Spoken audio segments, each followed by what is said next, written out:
has been speaking out. Only after meeting Meg did you start the process of trying to figure it out. You hadn't tried it before. No. And I quickly established that if this relationship was going to work, that I was going to have to deal with my past.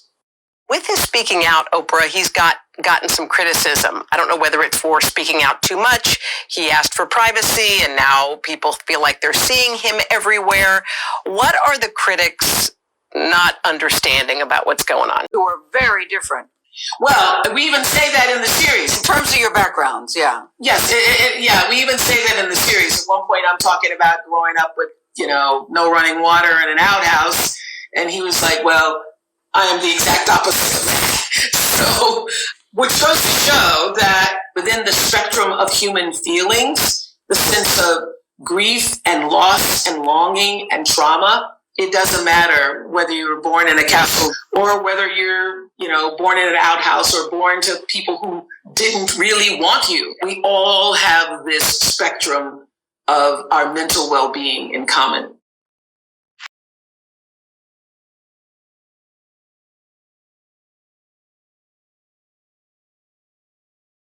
Hello everyone, welcome to this edition of Viral. I'm your host as always, Kenny Dix here, as we talk about Prince Harry discusses his mental health with Oprah Winfrey.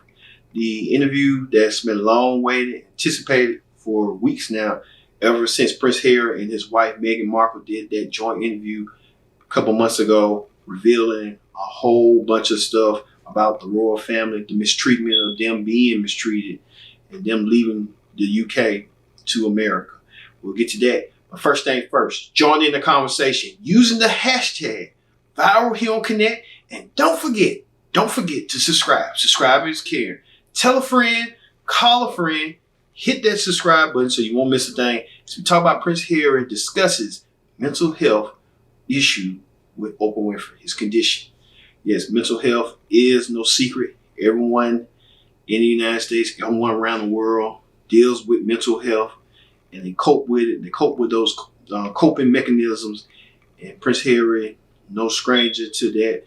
After we seen him grow up before our very eyes, losing his mother and becoming a husband and now a father.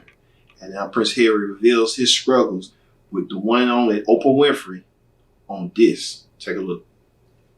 Suffering and now suffering even more. That's right. Britain's Prince Harry is set to debut his career as a TV producer on Friday with a documentary series that aims to remove the stigma around mental health. People are in some kind of mental, psychological, emotional pain. The 5-part documentary, The Me You Can't See, is jointly produced by Oprah Winfrey. It comes after Harry and wife Meghan left their royal duties in Britain and moved to California last year. In the series, Harry says the fear of losing Meghan was the main motivation for leaving. He also opens up about heavy drinking and panic attacks in his 20s after the loss of his mother Diana when he was 12, back in 1997. I do this to serve other people and to be able to share that story, knowing that the positive impact that it will have for even if it's for one person, it's worth it. Winfrey, now one of the most influential black women in the United States, also speaks in detail about her own childhood history of trauma and anxiety. That includes being raped by a cousin at the age of 9. She highlighted the documentary's contributions from health experts around the world. I think the first stories that we were talking about were featuring people in the United States, and Harry said, look, we've got to open this up and not just include stories from around the world, but our experts have to also be from around the world, and that is exactly what happened. The documentary series will stream on Apple TV+. Harry being brave, showcasing that he copes with mental health issues.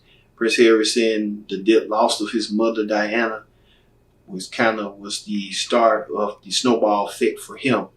So Prince Harry said that he doesn't want Meghan, and he saw it coming in a way that Meghan was a person of color, and he didn't want that to happen to her. And, it's commendable for Prince Harry. It's brave on his part for getting the help he needs. Well, Oprah Winfrey did a lot of media rounds discussing Prince Harry and discussing the whole interview, the whole gist of stuff. with this. Who are very different. Well, we even say that in the series. In terms of your backgrounds, yeah. Yes, yeah, we even say that in the series. At one point, I'm talking about growing up with, no running water in an outhouse. And he was like, well, I am the exact opposite of that. So, which goes to show that within the spectrum of human feelings, the sense of grief and loss and longing and trauma, it doesn't matter whether you were born in a castle or whether you're, born in an outhouse or born to people who didn't really want you. We all have this spectrum of our mental well-being in common. Talking about the series I was doing with Apple TV Plus. He said, "Oh, if you ever need any help with that series, let me know." And I went, What did you think when he volunteered? What did I think when he volunteered? Well, my first initial thought was, oh yeah, this is like, let's have lunch sometime. Yes, but it's fascinating to me that you two are very different. Yes, yeah, we even say that in the series. At one point, I'm talking about growing up with, no running water. And he was like, well, I am the exact opposite of that. So, which goes to show that it doesn't matter whether you were born in a castle or whether you're, born in an outhouse or born to people who didn't really want you. We all have this spectrum of our mental well-being in common. He is candid in this series. Do you think that him being as candid as he is going to help him with the royal family? I don't know if it helps with the royal family, but this is what I do know, is that being able to express your own personal truth in a way that benefits you and also helps other people to see the truth in themselves, which is the reason why Harry agreed to sit down and have the conversation. The interview that went around the world. And in this series, you will see that we are in conversation. Yes. Because he knows the power of story. He knows that by sharing the story of his own grief with his mother, that many other people who haven't processed their grief will say, oh, you know what? That's what's going on with me too. And I quickly established that if this relationship was going to work, that I was going to have to deal with my past because there was anger there. What was fascinating to me is that both you and Harry talk about your own traumas, but for the first time I saw a different kind of emotion, and I'm wondering where that came from for you. One of the things that has happened to me in this process of talking about other people's stories, I've thought a lot about my own, and I realized that every single thing that has happened, even when it was at its hardest, was happening to bring you to the you that you are right now. If you just have one person that says, I see you, I truly see you, I get you. For me, it was my teachers, Mrs. Duncan. Oftentimes, I learned this on my own show. Why do people break down and cry? Because nobody's ever asked them a question in that way before. And every baby picture, every little girl picture I see of you, you look so sad. Mm-hmm. And you've never had therapy. Well, Gil, don't make me start crying. You were my therapist.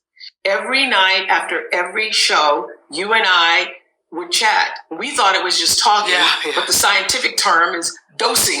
So every night, dosing.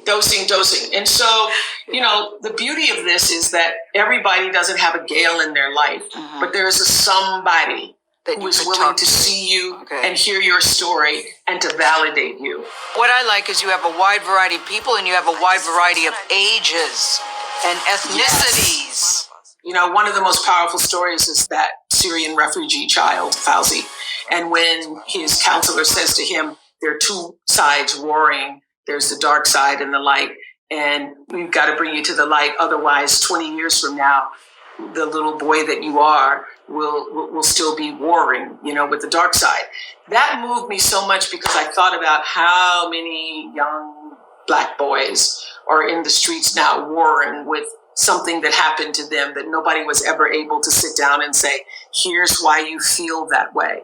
How do you think the world changes when we know each other's stories? We all become more human, and we all realize that there is a common denominator in our humanity, that there is a shared pain, There is shared struggle as well as shared joys. It allows us all to see the humanity in ourselves and in each other.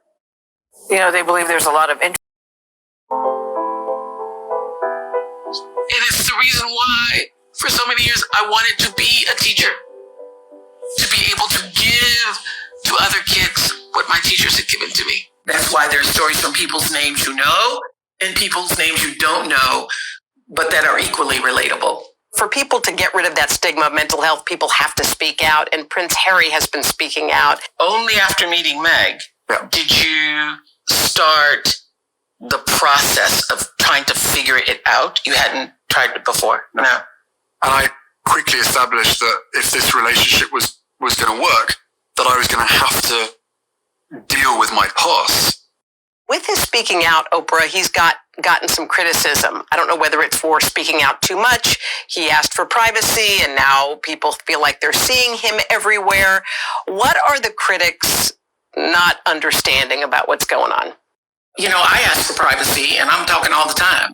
So I think being able to have a life that you are not intruded upon by photographers or people flying overhead or invading your life is what every person wants and deserves. That's what people are missing. Privacy doesn't mean silence. When they did their interview with you, reflecting on it, did they have any regrets about sitting down and talking about their lives? They have not shared any regrets with me. I understood what had happened to them, and I wanted the rest of the world to come away being able to answer the question, why did they leave? And I think by the time that interview was done, people understood.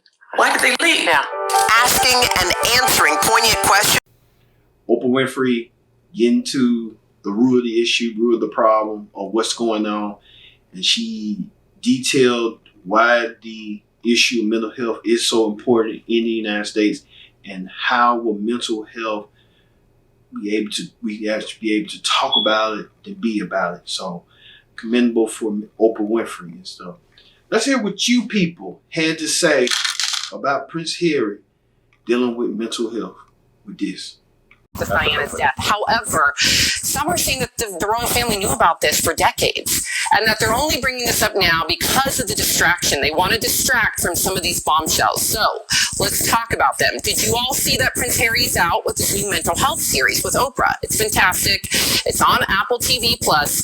Well, he's getting very candid about things, including how much his mother's death caused him to spiral out of control. He's also talking for the first time about how he turned to alcohol and drugs to cope with the pain and the trauma. Here's just some of what he said.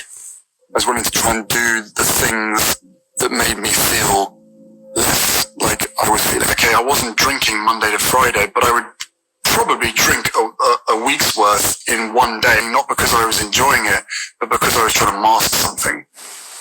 Well, if you recall, Harry was well known in his 20s for being a bit of a hard partier. There are all sorts of pictures, if you recall, like these that show him out drinking. So does it change your opinion of Harry to know that he turned to substances to try and cope? And do you think that these revelations will help others? Because we've never seen the royals like this.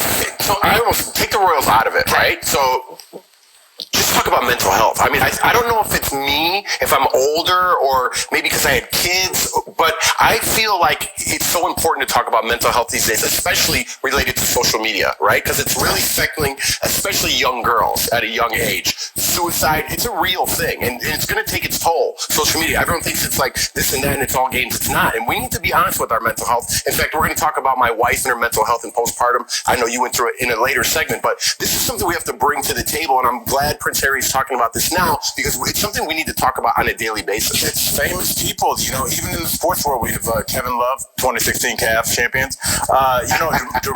DeMar DeRozan, also a famous basketball player, both openly talk about mental health. You know what, Jeff? You know, sometimes, dude, you drive past a bar on like a Tuesday at like 4, and you look at the parking lot and you'd be like, what are those people in there celebrating? Right. What are you doing in there? And I was in there for a lot of those. And I know that you're in there because there's some kind of trauma that you were trying to press down, whether it's your sexuality, your relationship with your father, your experience in middle school, your second war. Think about all the veterans out there. Damn. Horrific. We are all, listen, people are going to write in and say that they can't relate to Prince Harry because he's a royal or he's wealthy. No, the one thing that connects us, Tori, the one thing that does not discriminate is addiction, is PTSD. And even then, Tori, Harry is still getting a ton of criticism for all the truth bombs in this new series, especially those about his relationship with the royal family and more specifically with his father, accusing them of neglect. So, Tori, here's some of what he said about Prince Charles, okay? Both William and I. Well, it was like that for me, so it's going to be like that for you. That doesn't make sense. Just because you suffered, it doesn't mean that your kids have to suffer. In fact, quite the opposite. If you suffered, do everything you can to make sure that whatever experiences, negative experiences that you had, that you can make it right for your kids. So that's exactly to Jeff's point, right? Well, here's the problem, and this is why people are outraged. The Queen has specifically urged that the issues be dealt with privately as a family, and Harry doesn't seem interested in going that route, which is likely making the rift worse. So is that fair to the family? Also, Harry's getting criticized for asking for privacy while at the same time going out, doing a ton of press, dishing about his family. However, here's what Oprah said about that on the Today Show, and then Tori, have at it. You know, I ask for privacy and I'm talking all the time. So I think being able to have a life that you are not intruded upon by photographers or people flying overhead or invading your life is what every person wants and deserves. That's what people are missing. Privacy doesn't mean silence. Oof.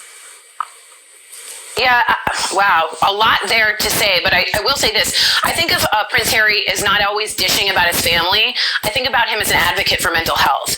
And in that case, he's going to keep talking about it as a platform. And in that case, I'm 1000% behind him. Now, Sam, I was one of those people who walked in this morning and I'm like, I can't with Prince Harry. So much privilege, blah, blah, blah. And I had a long talk with Michael Dean, our executive producer. And he's like, does addiction, just like you said, not reach rich people?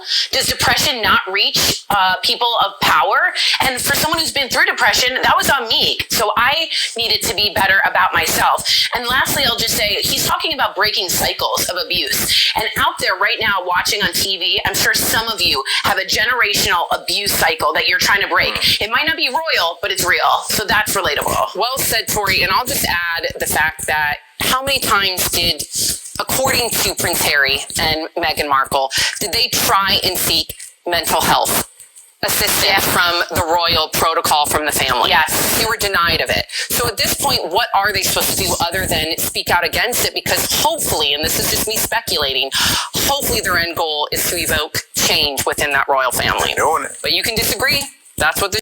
Or she was in a relationship with someone that wasn't white. And now look what's happened. You want to talk about history repeating itself? They're not going to stop until she dies. So it's titled The Me You Can't See. The Duke reflects on his troubled royal life alongside the stories of everyday people around the world. Joining us for more on this is former Palace Press Secretary Dickie Arbiter. Good morning to you, Dickie. Now, obviously, this is the most vulnerable we have ever seen morning, the Duke.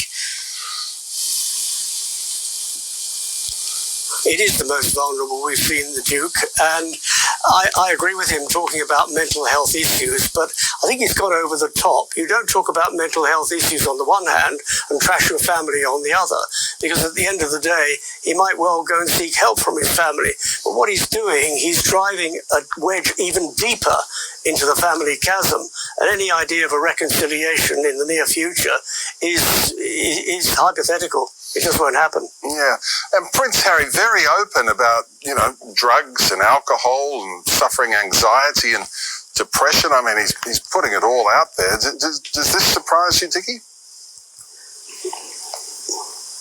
No, it doesn't surprise me, but he's putting it all out there. He is saying that he drank more in one day than he did in the whole week. Now, that's a bit rich because he left Eton around about 2003, and he had a 2-year gap year, basically, until he joined the army at Sandhurst for training in 2005. Now, in that gap year, he spent time at a cattle station in Australia, in your neck of the woods. He also went to Centre Bali in Lesotho to set up an orphanage for kids born from AIDS-infected parents. So he's kept pretty busy. But when he was in London, he was in and out of nightclubs every single night. So don't say that you drank more in one day or one night than the whole week. He was in and out. And there are records to show that. Right. This is, of course, the second time that Harry has sat down with Oprah. How do you think it will be received this time? It'll be received pretty poorly. It'll be received with quite a lot of shock, because Harry, with that podcast last week, was trashing his father, trashing by default the Queen as well. And you got to think, the Queen stood by him at the time of his mother's death. It was the Queen, for the first time in her reign, and hasn't done it since, she put the family before duty and remained at Balmoral while she was getting dreadful press in the UK for not being in London, where mourners were gathering around Kensington Palace and Buckingham Palace. But she stayed with Harry and William to counsel them, to mother them, to grandmother them, to try and see them right, so that they would be able to walk behind the gun carriage at the end of the week.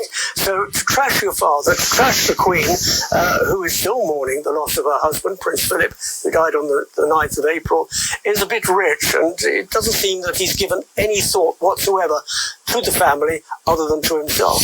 Yeah, and it's kind of poignant that the release of this documentary ties in with the findings that BBC journalist Martin Bashir faked those documents to encourage Diana into that infamous Panorama interview. What do you make of this, Dickie? I'm sure you've got an opinion there. You people are more supportive of Prince Harry on his mental health issue, that he's getting the help, the treatment that he needs to cope with it and be able to deal with it. We know people these days, a lot of people, like when it comes to bullying, when it comes to whole issues and stuff, racism and stuff like that, that plays a factor in people's mental health and their sanity to, try to do stuff that they're not supposed that abnormal and stuff. That's what I'm trying to get at. But Prince Harry being commendable, like, hey, I'm human just like you. I deal with problems and pressures and stuff. So it's commendable for Prince Harry. So, like I said, mental health is nothing to play with. You have to take it serious and be able to cope with it and be able to know what you're dealing with. And, there's help if you need help with the stresses, the pressure, the demands, stuff. So, hey, it's never too late to ask for help. So, you know how that goes. Thank you all for watching this edition of Viral. As we talk about Prince Harry discusses his mental health with Oprah Winfrey. I've been your host, Kendra Dix, saying so long, and we'll see you next time for another edition of Viral.